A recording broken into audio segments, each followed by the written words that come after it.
Okay, welcome everyone. Now, this is a quick revision and this is a comprehensive revision of whatever videos I have uploaded so far. Now, first I want you to learn is what we are basically dividing WBCs into two categories, the granulocytes and agranulocytes. So the question is, what does the neutrophil granules contain? Because they are forming a non-specific defense mechanism, of course, they will contain a very universal sort of anti-pathogenic substances. So these granules contain proteolytic and antimicrobial enzymes, mainly the hydrogen peroxide, hypochlorite, and hydroxyl radical, which plays an important role in phagocytosis. So in phagocytosis, mainly two types of WBCs are involved, neutrophils and monocytes. And monocytes will always form a monocyte macrophages system, and neutrophils, through the release of granules, they release proteolytic enzymes and antimicrobial enzymes. The categories are hydrogen peroxide, hypochlorite, and hydroxy radicals. So these oxidative radicals are going to destroy or damage the invading pathogen. So if you see, um, we just start with the difference between the total leukocyte count and differential leukocyte count. This is a very common mistake that the students do. TLC is what it is the total type of WBCs which are counted, and DLC is what different types of WBCs, and we are just seeing the individual score that out of 100 WBCs, how many types of different types of WBCs are there. So individual WBCs morphology, the structure, nucleus and granules, all those details will not be covered in TLC, but individual WBCs morphology, the structure, nucleus and granules is studied in a very much detail in DLC. Now WBCs are counted from the given blood sample, while only 100 WBCs are counted here to get the percentage of WBCs in DLC, and we are using what? We are using a peripheral blood smear. Now WBCs are not stained here with Leishman stain. We're just using a WBC pipette and a WBC diluting fluid, and that diluted blood is then charged in the Neubauer's chamber, and then under the 10x lens of the microscope, we are just magnification. We are using the WBC total count. But in case of DLC, the WBCs are first stained with the Leishman stain, and that's how a stained, well stained PBS or a peripheral blood smear is examined, and 100 fields are examined, and in 100 fields, how many different types of WBCs are seen, that totally forms the DLC or the differential leukocyte. Now we know that an ideal peripheral blood smear is tongue shaped. Now it is having a three parts. It is having a head near the blood drop, it is having a body, and it is having a tail. Now in a peripheral smear, what is the area which is preferred to count different types of the WBCs, and why? So it is the junction of the body and the tail area which is used for counting. It is because the cells are neither overlapping each other nor they are placed very far away from each other, and the cells are not just touching each other, which is ideal for cell counting. So if you want to examine 100 fields, the best place is where the body of the smear is touching the tail. Okay, so head, body and tail, because in tail you're going to the thinnest part of the smear, head is going to be the thickest part of the smear, but the body and tail junction is going to be of moderately thickness. So here it is the best place where the cell counting can be done.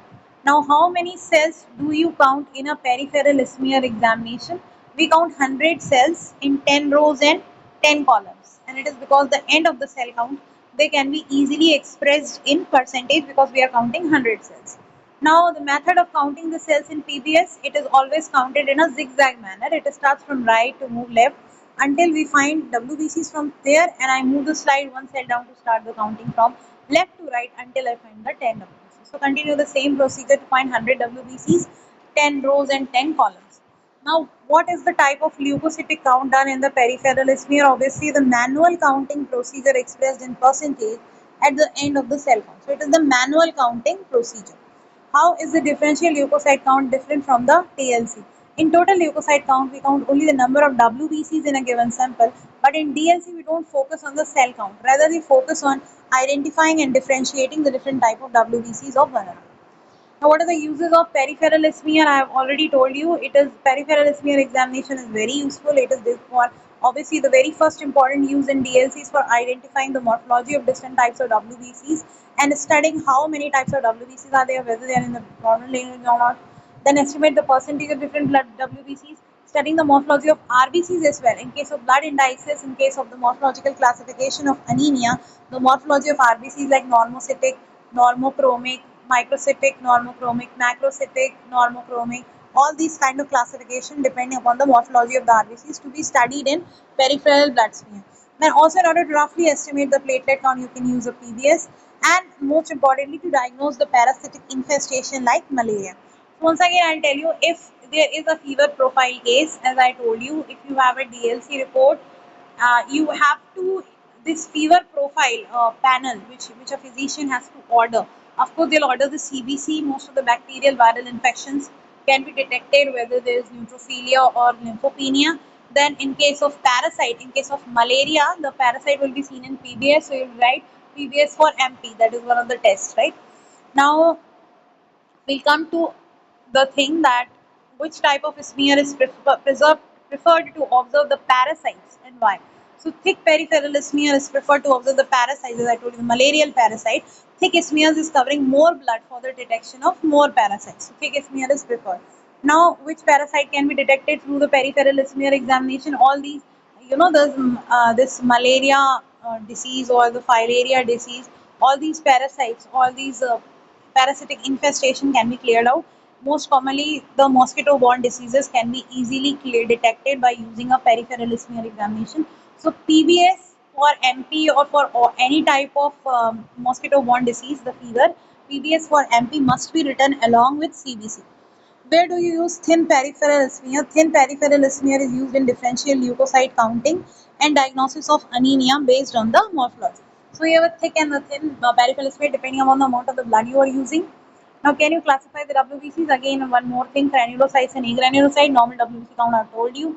WLC count also you know. Now, describing the morphology of the neutrophil, it is multi-lobed. It is containing 2 to 6 lobes. It is round to oval. Then I've already told you that the proteolytic and antimicrobial enzymes are present in the granules. Then what is phagocytosis? From here onwards, I'll be covering in the next video.